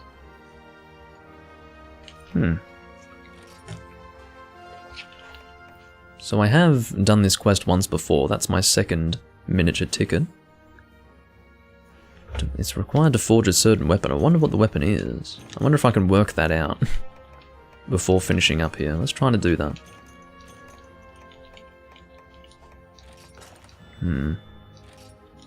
It's called miniature... It was called miniature ticket, wasn't it? So I really do wonder if it's some mini weapon or something like that. Let's work this out. But in the meantime, I'm going to head offline. I can go to Solo, Port Tanzia Marina. And I'm going to try and find that weapon. I've got no idea what it is. No idea whatsoever. So let's go through the whole list. I'm not even going to look at the weapon itself, I'm just going to look at the materials that are required to craft all of these. And in doing so, I should be able to find the weapon. So I know that it's none of those. Maybe I could look at the weapons, because I do recognize most of these names, so I can actually filter them out just by name. There we go, Sanctioned Sword. Oh, it's that thing. So that is Awakened Thunder. Oh no, it's not even Awakened by the looks of it. Unless I... What is my current set? No, it's not an Awakened set that I'm using currently. So in this game, this Sword and Shield is not Awakened Thunder. This is a... this is actually my Thunder Sword and Shield of choice in Freedom Unite. But they've decided to make it an event weapon in this game. I don't believe the stats were like this in Freedom Unite. In other words, it wasn't high element, low raw damage. It was more balanced than that. Otherwise I wouldn't have made it in Freedom Unite. So, if I really wanted to make that, I could, but I don't really want to make it. You know what's insane? It might be the case that it's animated, but I believe that the chainsaw is animated in 2nd gen. So if for any reason this sword is not animated here in 3rd gen, that's a significant step backwards. So I think it probably is animated. I can't imagine that they wouldn't animate the damn thing. If they could do it on the PSP, then they could bloody well do it on the 3DS and the Wii U, so that would make no sense.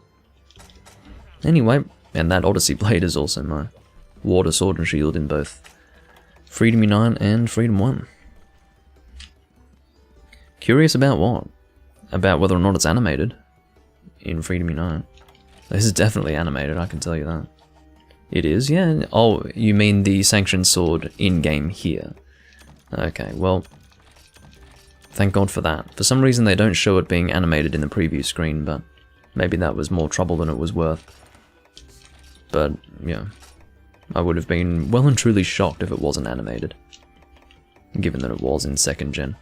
Anyway, I do thank you all for watching. I will see you in the next recording. This is going to be named in VOD form as Doomlink's Life Hunts part whatever the hell it ends up being, as opposed to Hunting with Purpose, because it just ended up being me doing whatever quest was put on the board as opposed to repeated quests for a specific purpose.